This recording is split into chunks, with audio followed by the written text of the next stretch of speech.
অনেকদিন পর নিজেকে নিয়ে কিছু কথা লিখলাম। ধ্বংসের দিকে তাকিয়ে মুচকি হাসি দেওয়া অদ্ভুত মানুষ আমি।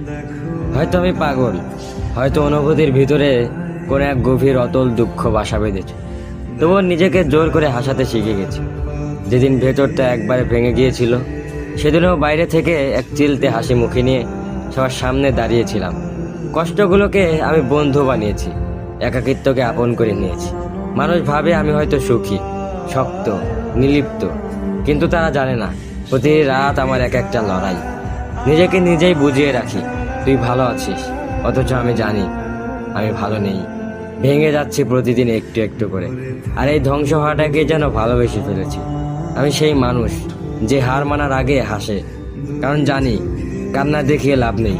পৃথিবী শুধু শক্তদের মনে রাখে, দুর্বলদের নয়। তাই আমি অদ্ভুত, আমি অনুভূতির আগুনে পুড়ে যাওয়া নীরব যোদ্ধা।